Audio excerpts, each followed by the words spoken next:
Welcome again to Studio Galaxy 473 in Confero. And we are the Galaxy Equalizers. And for this part of the program is pure politics. And inside the studio with me today is my brother Michael Baptiste. And there are a lot of issues in Grenada that we need people to speak about. If we're going to have a active democratic process, then issues must be discussed. And we discuss these issues with a view to improve. Let our democracy run smooth. Some people will be upset, some will vex, and some might change their attitude. And Michael, I'm concerned that the government of Grenada is opening the door wide to corruption. Most countries in the world do everything possible to minimize the incidence of corruption. Man is not perfect. Man going to make mistake. Man going to make blunder. Man is not perfect. But governments in the world today think it is necessary for people to put things in place to prevent corruption. Michael, this government seems to be putting things in place to cause corruption. They open the door to corruption wide. In the first instance, why you believe a government would want to do that? Because they must be aware that the whole world speaks about corruption, and corrupted government is shown. Well, let me first say that during the campaign, that was before the elections. During the campaign, I raised the point on another program. I said that if the leader of the National Democratic Congress have a company involved, he's involved with a company that is selling passports, I believe it is important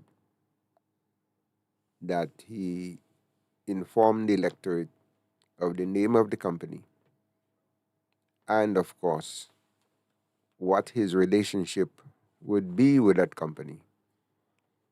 I also went on to say that he should disassociate himself from that company if he's getting into government, because there would be no guardrails as to the relationship with he and the company selling passport and his massive traveling. Well, as it turns out now, we've seen what's happening. There's no accountability. The public don't know who are the officers of that company that he's involved with. We don't know the name of the company he's involved with. We didn't hear that he has disassociated himself from that company that he said publicly that he was involved, he had an interest in. He said his law firm is not doing it, but he has interest in a company that's selling passports. I think it's not too late. The public should ask that question then. And the opposition at the time, it was the government. They erred too. They should have forced him to name the company that where he has an interest that's selling passport. That's just one part of it. I heard the very said Prime Minister said, and he was referring to a member of his government, a minister. He said that person is a Grenadian and they're entitled to all the benefits, including getting loans from government banks and all of that because they're Grenadian citizens. And I was shocked. I said, no, Prime Minister. There's something called conflict of interest. A minister of government, yes, a Grenadian, but he should not be getting loans from the government bank. He appoints the director. He appoints the manager. He is that person is the one who will have to preside over the GDP statements that will be laid on the table in the parliament. They're commercial banks. Yes, he's a Grenadian. He should do like others and go to the commercial institution where he does not have an interest and take a loan. I look too at how the government went into parliament and they have more or less destroyed the tenders board, where they went into parliament and they raised the threshold from 15,000 with no contracts now to 100,000. So it is okay now to give a supporter 100,000 contracts without bidding. I mean, or 5 or 10. So that one person could have $1 million contract without competitive bidding. That can't be right. And speaking of contracts, there's no transparency. And I'm wondering what happened to the former leader of the NDC who made a name for himself talking about accountability and transparency. I look at a piece of road that's been done, that's going on, the road construction that's going on in Subies now, and that's been well over 6 months. On a daily basis, you see no one on the job. Nothing's happening there. I'm wondering if there's cost overruns. Well, what's going on? A job that's taken so long. What was the cost of this job? And how is the contractor able to make money after 6 months? You see, nothing's been done. No one is on the job. It's not. You can't say they need materials to be imported from outside because what we have there is steel, gravel, sand, and manpower. So those are very troubling concerns. We look again at the lotto. Lotto again, very troubling, very, very troubling. We're hearing noises that what's going on in Lotto. A minister, it was alleged that former minister lost his job because he complained about Lotto. We heard about a man and woman sort of thing in Lotto where checks have been written, calls have been made for auditing there and accountability, and all of that is falling on deaf ears. The Prime Minister seemed to be saying as long as you're a Grenadian, you're entitled to to conflict of interest. But it was not so. When the former government was in power, we all jump up and make noise when we thought that things was when what we thought was conflict of interest then. But it seemed to me all the voices that was against corruption, all the voices that used to speak on conflict of interest, it seemed like all these voices has gone silent. I'm also looking at the foreign travel.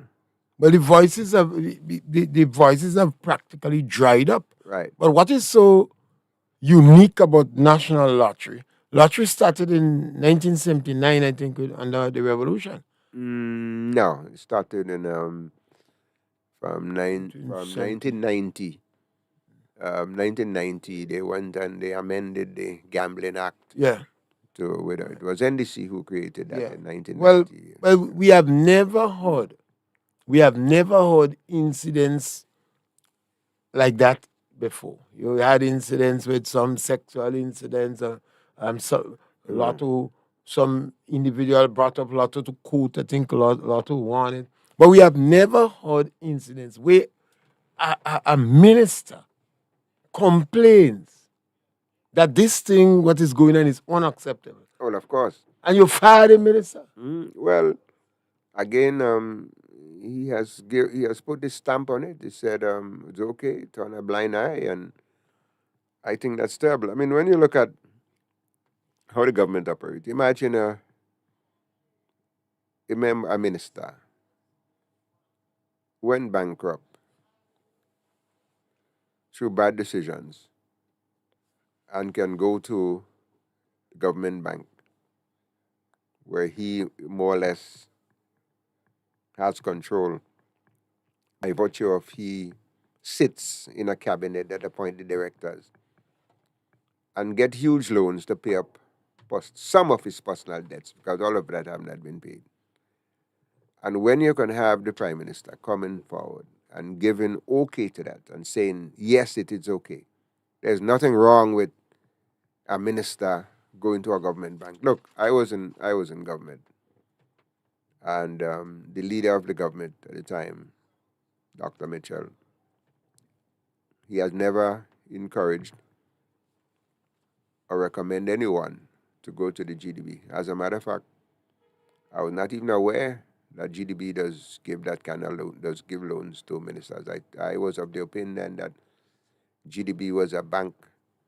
This terms of reference was to assist farmers and small businesses. I never knew that ministers could raid the bank like that. I thought that was illegal because when you look at the charter, it says specifically who can get a loan and who can't, and it is rather unfortunate. So when the prime minister is given his blessings to the GDB loaning monies to individuals, some of them without security, by virtue of just being a member of the party. When you look at the personnel, the directors, I mean, this is so vulgar. When you look at who the manager is, who the chair is, who are the directors, all members of the National Democratic Congress. So obviously, the GDB now has become not a Grenada Development Bank again, but a National Democratic Congress development facility or financial facilities where they facilitate their funds. I have a problem too with the excessive traveling. These guys travel around the world. They come back. They don't say what was the mission. You're only hearing that somebody acting. Prime Minister would leave, he would go. You don't know where he's going. You don't know when he's coming. When he come back, he's not saying what was accomplished. He's not saying whether it was personal business or the business of state. And the people are not getting value for their monies in that. I think the time has come where ministers are leaving. You should inform the public as to the purpose of your travel. What exactly that you're going for? Is it personal? Is it business? And we have to know who's footing the bill. You cannot expect taxpayers to foot the bill for the Prime Minister and his entourage to go to attend an NDC gala in London or in Canada. That is a little too burdensome for the taxpayer. If the Prime Minister is going on a political tour, the Prime Minister should allow his party to pay the cost of that trip and not burden the taxpayers with that sort of thing. So that's how I see it. Well, it's difficult. You sometimes you don't know where to start. Yeah. That's why this statement has been made that they open the door to corruption. Yes, they have done so. And people have the view that if the priest could play, who is me? These things could filter down throughout the country. Well, I think that is happening because I think they sense that they're only going to be doing one term. And when you look at the behavior of these guys, they seem to be two in the world. Everybody want to go around the world in a hurry so they could stack it up on their profile that I've been here and I've been there and I've been there, because God forbid this can't go on. This can't go on for much longer. And in the meantime, when you look at the economy, look at the things on the ground, people are suffering.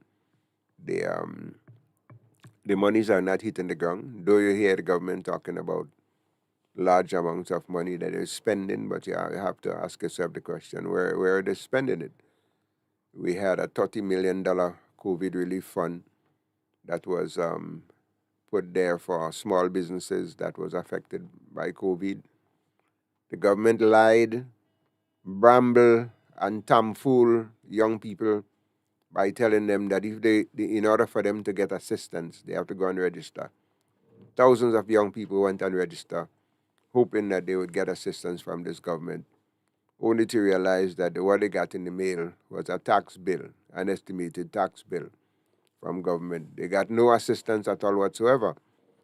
And no one knows. I have not heard anybody come forth, a small businessman or a fisherman who was denied access to his business because of COVID. I've yet to hear one of them come forward, not in Sobeys, not in Grenville. I've yet to hear one fisherman come forward and say, look, I suffered in COVID because I couldn't go in the sea. I couldn't sell. I couldn't fish. And as a result of that, government has given me some form of relief, compensation relief. And this was monies that was given to us again by the World Bank and donor countries for what we suffered in COVID. So there's a lot that needs to be answered here. There's no accountability. There's nothing at all whatsoever. All we're seeing is a party, a party, a party, and it's a straight party thing here. If you're a member of the party, you get all the largest, and if you're not, then you know how it is. Michael, the government claimed they spent about 22 or 30 million dollars on independence celebration. I mean, you must able to see something that they have spent money on. Well, let's talk about the celebration a little bit.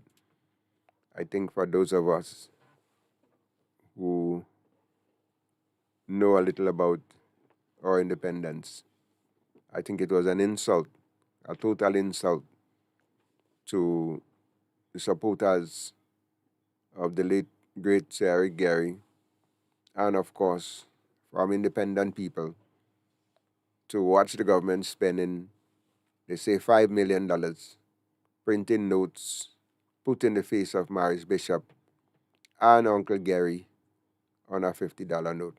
I think that is the most disgraceful act that this guy have done so far.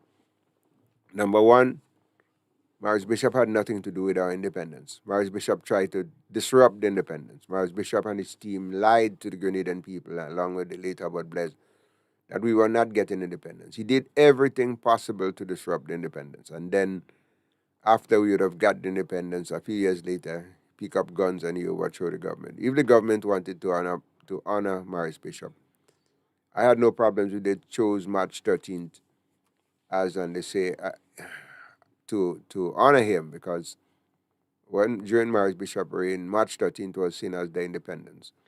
So if this Prime Minister want to continue misleading people by telling people that Maurice Bishop left us a free Grenada, he was free to do so by using March 13th. But of course, he has committed an unpardonable sin. And I want to repeat, Deacon Mitchell has committed an unpardonable sin by putting Maurice Bishop face on a $50 on our independence $50 note, along with the late great Sir Eric Gary. That $50 note should have bared the face of Sir Eric Gary only, standalone. He should not be commingling Maurice Bishop on nothing at all with Sir Eric Gary, because Bishop did not want the independence. Bishop fought against the independence. It was Uncle Gary, through courage and the support of the people, who stood up against all the difficulties and hoisted our flags under Masanto. And to see today that this government now is trying to mislead our young people, trying to mislead the world by promoting the likes of Bishop on note. I'm not saying that there's not a place for him to be promoted, maybe on March 13th. But then again, what the Prime Minister tried to do is to try to start our independence celebration on one of the most heinous day in our history, October 19th. Again, the guy is behaving as a man who is a foreigner. He's like he does not understand our history. When he can stand before young people, mislead young people, by telling people that Bishop left us a free Grenada. That again, Deacon Mitchell was lying. He was lying when he said Bishop left us a free Grenada. There was nothing free when Bishop died. Bishop was assassinated along with members of his team. Grenada was in turmoil. There were thousands and thousands of people up in Richmond Hill that was locked up without a trial, without a charge, without knowing what's their fate. And there were Rastamen in Hopeville that was put in concentration camp. There were people that was picked up at the home, beaten and dragged and thrown in Richmond Hill without a charge, including Deacon Mitchell, uncle, Ulala, Sir Maxwell in St. David's. So when he could stand before young people and say to young people that Morris Bishop had left us a free Grenada, you know he's lying, and that is just not the truth. And I said then that he should quit from misleading people, and he must pay a political price for it. Because though the GLP and GLP supporters and sympathizers and children of labor, the GLP is not a wrong, but there's lots of people who understand history, want to protect our history, who respect history, and who want to be kind to history. So I can give the assurance that the next time around, I will do all that I can to ensure that we see the back of this guy. The question one have to ask is, you won election by 9 seats. The last time we had a 9-6 was in 1976.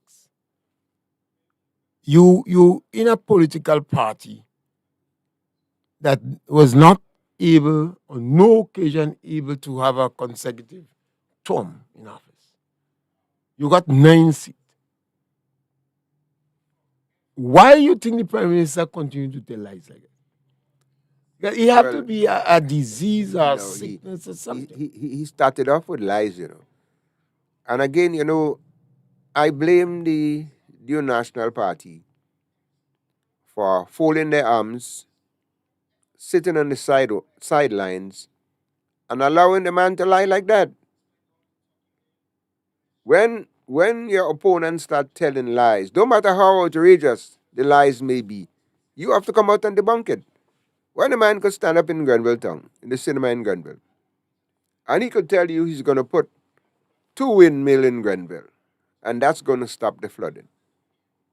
When we know there's a gush of water coming out from Lacroix building up, coming from Canal Road, that coming from all the buildings in town in Grenville because there's no guttering and there's no organized drainage pipe there.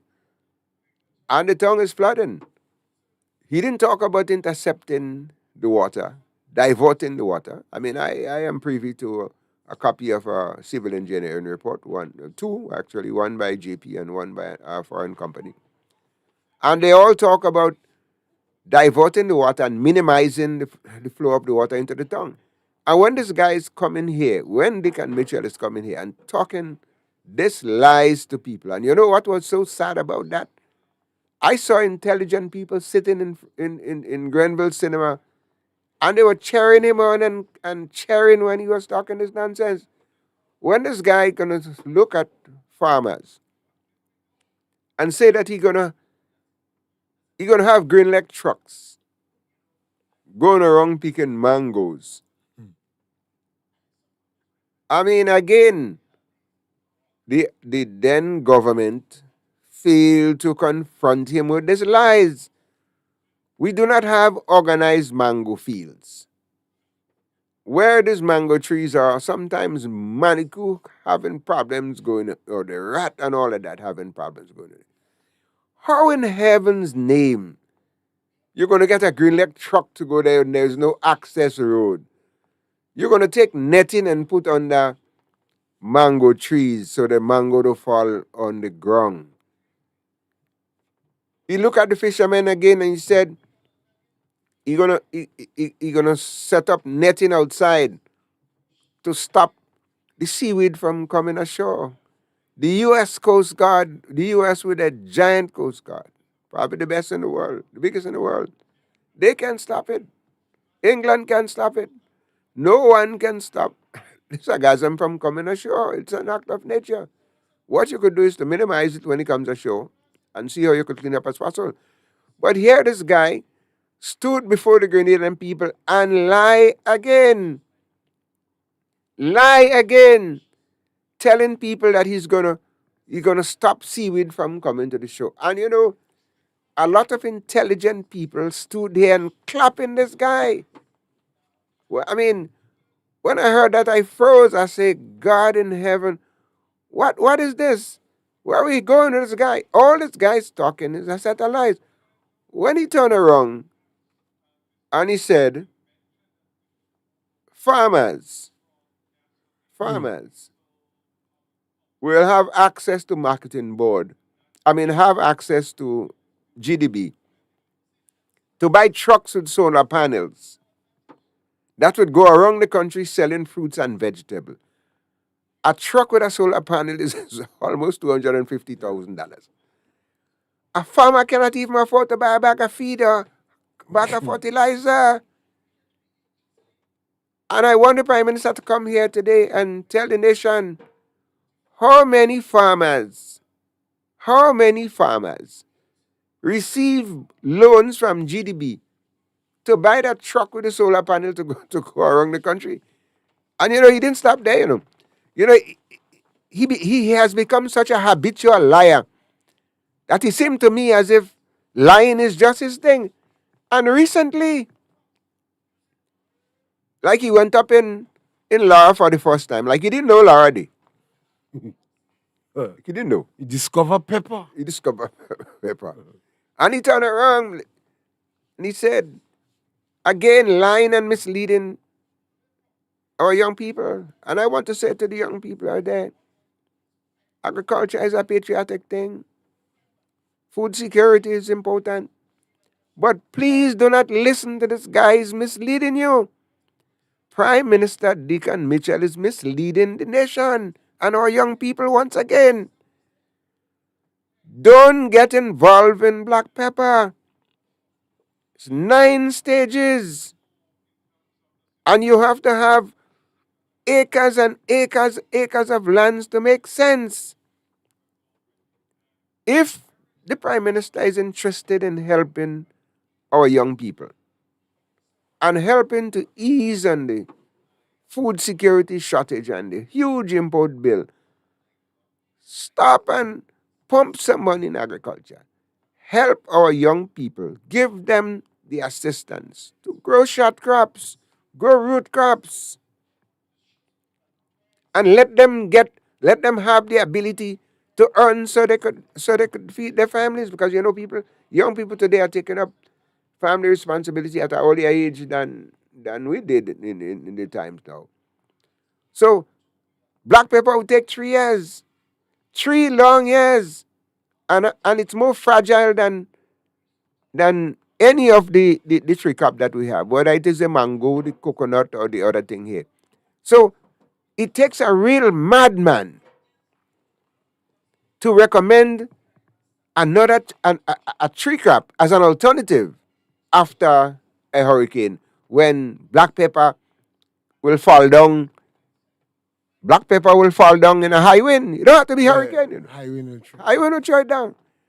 So it's a compilation of a lot of lies that. And I remember right after the election, and one of the things I find so amusing is the amount of intelligent people that this guy is conning and lying to.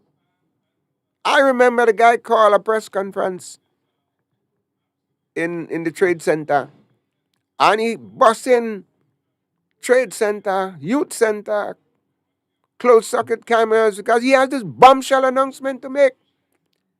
And he said, and he came and he given legal advice to the fellow in our constituency in the South, because he said he has information that a constituency in the South received money for a passport. And he advised, and he given, first time I hear he ever gave free legal advice. Right. He given free, like, he didn't go in the courts where a little fella struggling here to thing and facing prison. He didn't go there and, like Peter and all them fellas and them that's gone off at the time and help our brother in distress. He didn't go there, He given legal advice. He asking the man to bring back the money. I mean, this guy does not know the difference between the consolidated fund and a constituency fund. If a person decides to purchase a passport, the man knows where to pay the money, and he did pay money where he should in the treasury that goes into the consolidated fund, and he paid us. Whether it's a contribution, a gift, a donation, he gave to a constituency, to the constituency branch or whoever. That was none of his business. The fella that was buying the passport is no fool. He knows the difference. He has a receipt for what he paid in the treasury. And there was no instructions to him as to where to pay the next. So here you have again, the guy take great pride in misleading the Grenadian people. And people ask me why I'm opposed to him. I'm opposed to him because he's not real. He's not talking nothing that making sense. And when you look at all the things that this Prime Minister have been saying here, he's talking to me as a man that jump out of space and don't understand the Grenadian way of life. And that is why I'm opposed to him. I am not NNP. I am not NNP, but I definitely cannot support a leader who have no vision. This guy have yet to lay out one single path for the resurrection of the Grenadian economy. We came out of COVID. We was at a standstill. And here you have now a hurricane. And that hurricane barrel has put us right on our backside. We have lost the productive sector. People have lost their homes. And we are yet to hear some directions from this Prime Minister as to how we're going to get the economy moving. And that is why I'm against him. That is why I'm saying this Prime Minister, Dick and Mitchell, have not a clue. He may be a good corporate lawyer. I'm not going to challenge his expertise there. But when it comes to leading a country, discipline, he has not a clue. And neither one of the people around him have any idea at all as to how we're moving Grenada forward. Well, definitely, the Prime Minister doesn't seem to have a clue. When he speaks about agriculture, I think the best thing for him to do is speak with a script and get somebody to advise him. He's definitely an ignoramus. But Michael, the Prime Minister sat down and seems to have tricked some of the same NDC members. When they were campaigning, they were speaking about transformation, a transformative agenda. They sung so sexy that it appears it excited a massive amount of people in the population. But the Prime Minister said, we campaign on a policy of transformation, but it is not so much transformation. It is more restorative justice. It means that the Prime Minister and a few of the NDC deliberately mislead and deceive Grenadians in believing the agenda was transformative. Well, I want to agree with you 100% on that. Because if you look at on social media, where I'm always engaged in brutal battle with all left, right, and center on the social media, all they're talking about is getting even. They're not talking about fixing things.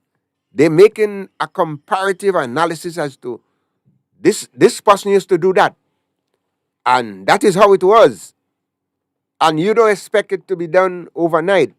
No one is saying you could fix all Grenada problem overnight.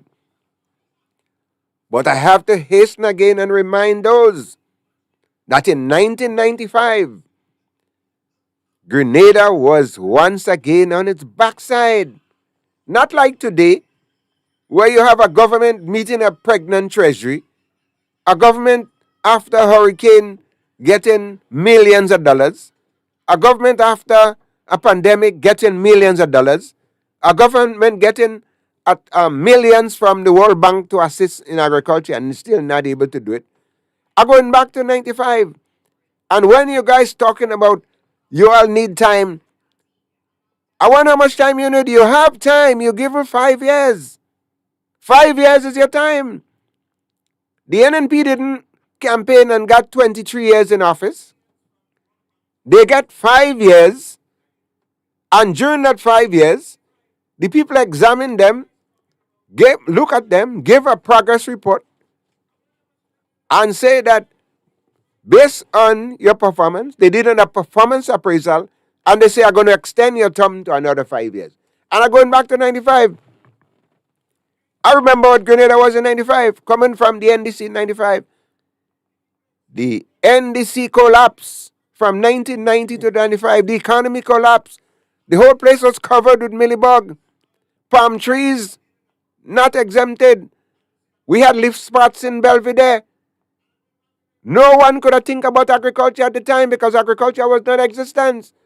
Men went to work while the Ministry of Finance under Dr. Mitchell was concentrating on creating an economy where people could live. Others in the Ministry of Agriculture, including myself, we went there and we went to work and started to see how we could get rid of the millibug and the the Black Sikatoka. black Was it? cicatoca, yeah, covered, and the leaf spot. And God knows we went to work. And by 1998, the trucks roll out of Belvedere, Windsor, Closey, and Chantilly when we were suspended from shipping banners from the Ubdeco. It was not 23 years, folks. That happened within a 2.5 year period. When we recognize the challenge that we face, agriculture dead because of the minibug. Ubdeco throw us out. Leaf spot in here. Brizant and the NDC mislead farmers again and ask them to buy lands in Belvedere at exorbitant costs. And they could not, they shut them nutmegs and planting. The banana industry collapsed. Government step in. They pay banana farmers for bananas that they would have shipped. And we said, okay, give us a little time and we thinking. And we got it going back. We came in with plans. I created my no huddle offense where I offered a labor subsidy program to assist farmers. They buy into it, they bought into it, and in no time at all, Grenada started shipping bananas again. I remember inviting Minister of Agriculture. I remember inviting Dr. Mitchell. I said, look, we're shipping bananas again. Come down on the port and hold the first box in your hand.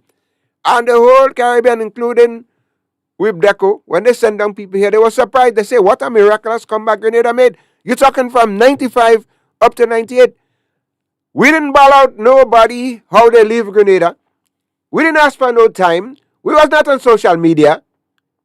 We didn't go and ball in here and ball in here when your Gunlek put up a street light and you're running on live with all that stupidness. Men went to work and got the country moving again in no time. When the government collapsed in 1998, when Dr. Fletcher resigned, the people of Grenada were so upset with Fletcher because they say, farmers upset, they say, look, man, all you leave us in the red here with the millibug and the leaf spot. We've decorated us out. Now we get banana shipping again. Now Grenada started shipping bananas again and producing first. You're bringing on government. The people went and voted Vex. In 1999, when the elections are called, Grenadians went and voted Vex. Because they were so vexed, they say, the country start to see light again. And here you come in and knock it down. We're giving him all the seats. And that is why I get the first 15 seats. I mean, when you look at around the country again, we didn't live, it was not just farmers. It was a full court press. It was an agricultural full court press. We look at the fishing industry, and I used to see fellas on the sidewalk in Grenville chopping up fish by the bayside.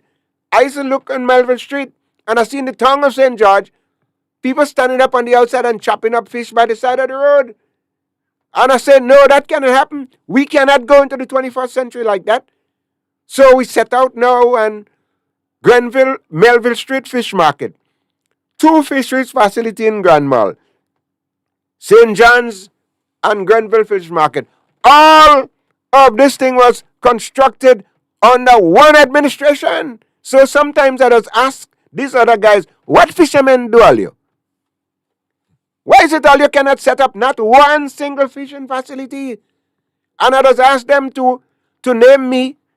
Sometimes I'm out there now, I'm asking fellas, name me one progressive thing that NDC have done in agriculture, save and except Laura Spice Garden. That was a good thing. It was for tourism purposes. Brizan created this little thing here where he planted all the little different spices we have there. Apart from that, you can't name anything else. We have a sauce-up industry that flourishing. And how the sauce-up industry came about again, it was as a result of vision. Because when we recognize that the WTO was going to knock us out from shipping bananas in 2000 when the regime kicked in. We say we must find alternative crop. And we found alternative crop. We instructed propagation station to start producing more soursop plants so that farmers could get it free, so we could be prepared. And when we was prepared, we called down the USFDA officials, and they went through the sanitary, phytosanitary, and all the HACCP conditions. They look at it, they chop up, they use the marketing board, they chop up looking for internal feeders. And when they gave us the good clear, we say, okay, today we are the only one shipping soursop in the United States. It's not by accident. So again, all of this took place within a short time. So when you're talking this nonsense about give them time, I'm asking you, what time do you need? When you have a plan, you come with your plan and you hit the ground running. If you have, what you're giving them the time to do? To formulate a plan? If you don't have a plan, when you get into government, you will struggle because you need time for a plan and then you need time to implement the plan. When you come into government with plans, as soon as you hit the ground running. I remember I represented people, and while I was doing all of this, I represented people. I went into some areas in Guapo and I see people taking water in the ravine, and I said, that can happen under my watch either. I had a plan here. They say, Nawasa say, water can flow up there because above gravity flow. I said, don't bother with these guys and them. They're too bright. Listen to me, because you know, you all are the smartest voters. All you choose me over all the bright boys and them. Come, we go see it. And within a short time, I mobilized people and we built a dam. That did not happen. That did not take 5 years. All of this took place within the first 3 years in government. So while working in agriculture and doing all of that, we still had time to deal with the people, because I am official. I have official membership in the rum shop, so I didn't have to go on Facebook. I use the facilities where I have official membership, and I go in there from every one of them, and I put the word on the ground. I tell them what we're doing and all of that, and that was good enough.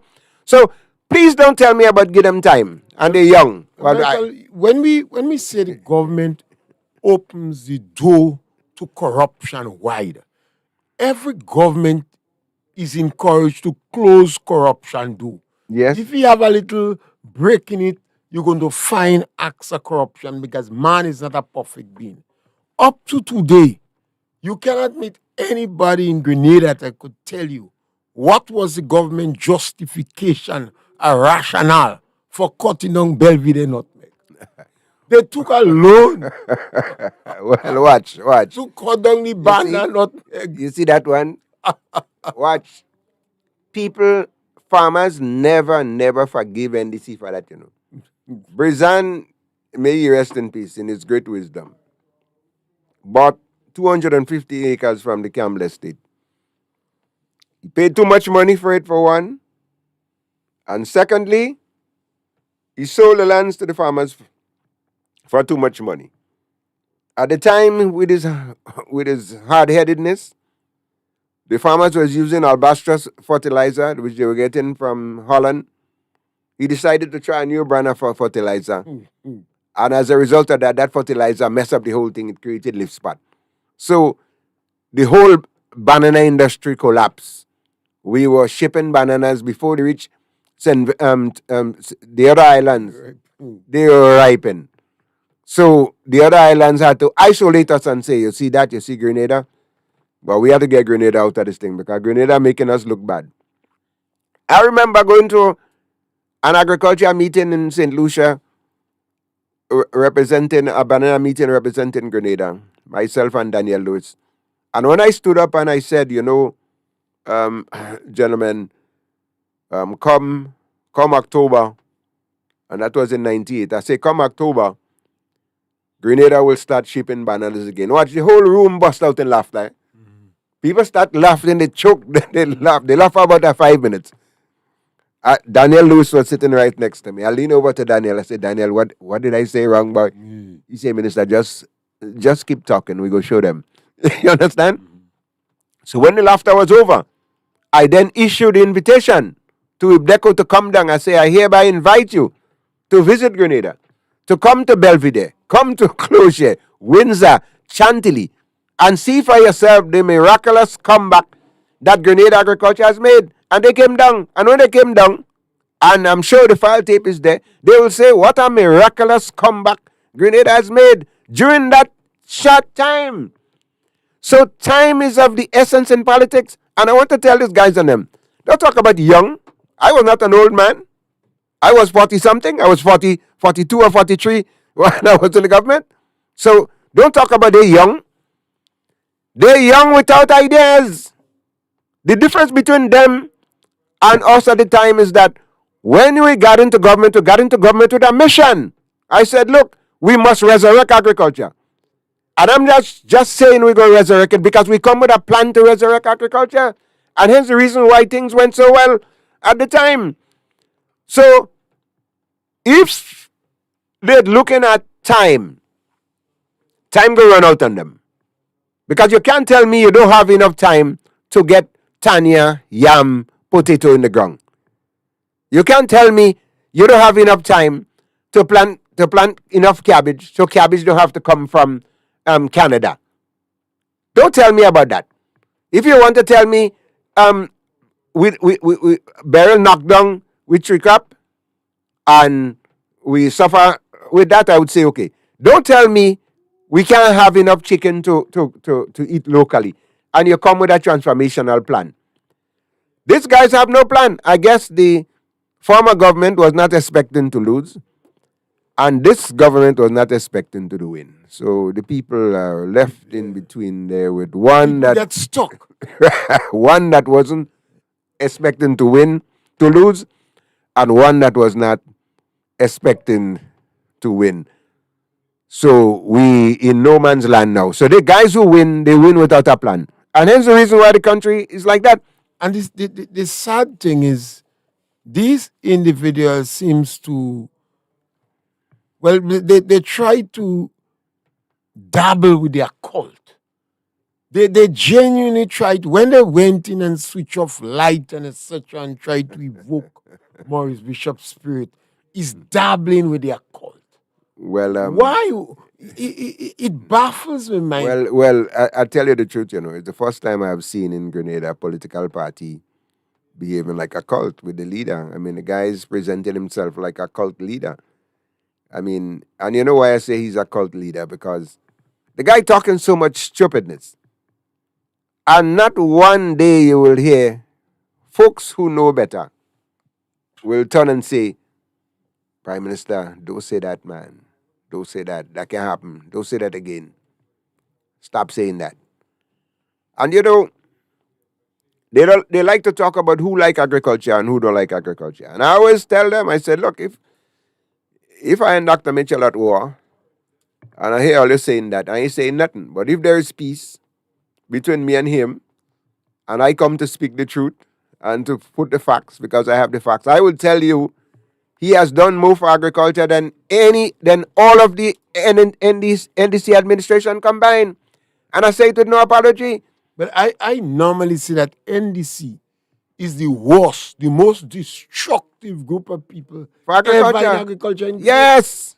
I've never seen NDC make, well, you talk about the spice. And yes, it's a destructive group where agriculture is concerned. Exactly.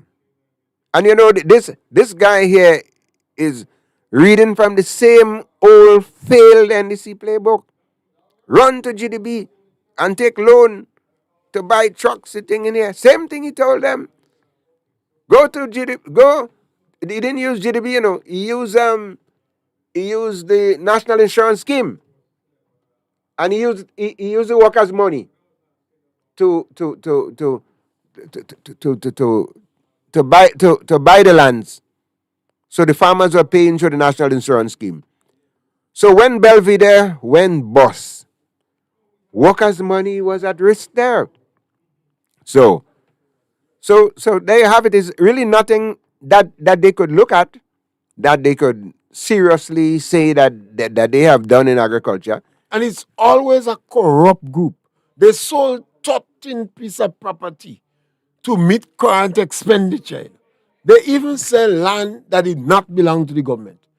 And they sell shares that legally, if NDC was one human being, Judge 1,000 years, give them 40 years in jail for corruption, you know. Mm-hmm. And this government come back, no. And the same, the intensity, the level, the regularity which they practice in this corrupt act could have a rippling effect. And the lies. And the lies. The lies. That is what I can take from this Prime Minister, is how he The lied. Prime Minister is a fake. I say it The over Prime and Minister is a deceiver. a misleader and a deceiver, of course. How could you have a prime minister like that? You can people have to be proud of the prime minister. It doesn't mean that prime ministers would make mistakes and have excesses and try to excite the truth. And the, But prime, this man is deliberately telling lies. and the Prime Minister have to be seen as an inspiration, not by coming in a function with some sleepers in your foot and all this stupidness. The inspiration must come from lifting up your people, Maybe Morris Bishop's spirit tamper giving hope to young people. sense of decency and ethics. What has this guy done so far to the young people? During the campaign, he talked about introducing technical education in schools, and he said we don't have to reinvent the wheels because we have schools already. All we have to do is build another classroom. Here we are today.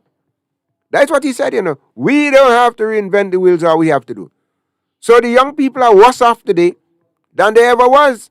At least under the NNP, they had something, an Imani program that kept them going. It's not the best. It needs improvement, lots of improvement. But at least they had something. This present government have failed to outline any significant development program for our young people, apart from just misleading them. And it's kind of sad when you go after the young people like that. For instance, they remove money from the Imani, you know. Those that was getting $1,300 and something because they did CVQ or CVY or what. They removed $300 from them. And I think then gave them back 100 and something. You deceive people. And that's the people they promise. Right. To make permanent. I think too that in the way of housing, you know, Uncle Gary gave land for the landless. The new National Party started building homes and placed a lot of young people in homes. Some of it could have been done in a more orderly way, whereas to give them a path to home ownership, some of that should have been done. But nevertheless, this NDC government have embarked on an inhumane housing policy. You are now threatening to evict people from their homes. You are now taking the homes that was built as granted by donors, and you are now put it in the market for the diaspora. I said before and I said again, I have no problem with somebody in the diaspora wanting to buy a home in Grenada. But the first priority should be for the single women head of household who have families who can face the traditional bank. Government must set up a special mortgage arrangements, a 30-year mortgage, whereby these single women can pay a $400-500 a month, own their own homes in a government guaranteed loan, not to the commercial banks that will tell you 10 years at $800 a month. How is it possible, Ms. Thomas? Again, I'm bawling out to you, Minister of Housing. How is it possible, women that you say that you like, a single woman earning $1,500 or $2,000 a month, how can she take $800 out of her salary and pay for a house? The high cost of electricity, the high cost of food, the high cost of gas, that's just not possible. So what we need to do is to come up with a housing plan that would allow women and people in general, but especially single women with children, the opportunity to own a home by setting aside 70% of these houses, long-term mortgages, where they pay very little, When you're telling people, come with 70,000, we selling the house, just come with your $70,000 and take your key. Where in the world will they get the 70,000 from? Some of these women can't even open an account in the bank if they don't have a job there, because the banks are not friendly to poor people. So we have to find a way how we reach out to the lesser fortunate, the people on the bottom of the economic ladder. Government must set up a special mortgage arrangement so that these people could buy the house for very little money down. Buy the house in a long-term mortgage where they're paying a $300-400 so they could shelter their families. And we need to do so. And we need to say to them that the housing policy is inhumane. And you must go back to the drawing board. Go back to the drawing board, because a person over 45 years old can't face the bank. The bank don't want to see you. And the bank don't want to see you at over 45. So, excuse me, what happened to the single woman over 45 that have 3-4 children, no husband, and looking for a place to put your children? Where's she going to go? She definitely will have to end up on the street. And what we see now, Grenada have the most home for the aged in the Caribbean. So more of these people would be in the poorhouse. It appears that we have to have some warriors again to fight again.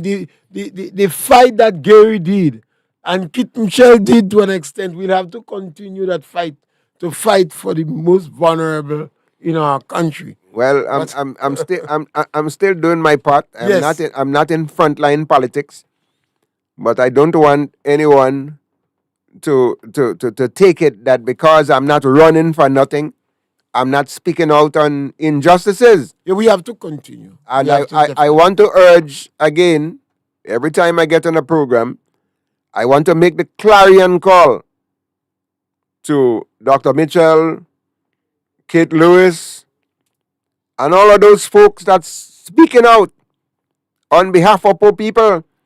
Don't give up. Continue to struggle. This government is an oppressive government. This Deacon Mitchell is behaving as if he came from a multi-million, as if he came from a well-to-do home, and he does not understand the needs of ordinary people. This is a guy that has no feelings at all for the poor. And he believes poor people becomes a nuisance. Look at the hospital situation. Yes, things are bad in the hospital. I'm not going to tell you it wasn't bad. It's bad because my daughter died there. But it has gotten worse. I've been in the hospital recently to see people. I have to bring the fan. I have to bring the toilet paper.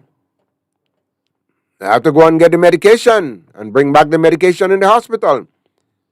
Stop saying it was like that. Transformation means you're taking it from what it was and making it something else. The lion transformation. Eh? Stop saying that's what it was. If that's his old ministers. Right. If that's what it was and you're leaving it as it is, we did not transform. We got a bad exchange. And we got shortchanged. So you must stop the nonsense about talking that is where it was, and you need time. And you talk about building a new hospital. And let's talk on that. Well, perhaps we have to have another day for the new hospital in particular. All right. Because this one we believe is a scam. And we have to speak about it. But we come to the end of the program, and we want to encourage you to subscribe to our program. Studio Galaxy 473. Subscribe. It's very important for the growth of the program for you to subscribe. Share our information.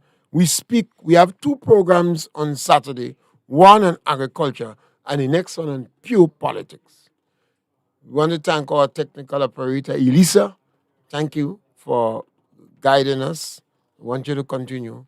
And I want to thank my brother, Michael. We always are wrong, and we meet anyway in the rum shop too. But I noticed you give up membership. You're not drinking. You're not drinking that anymore. You're drinking foreign thing now. Right now I'm talking a lot about it. Yeah, we want to thank you very much. Thank you. All right. I'm happy to be here. Yes, man.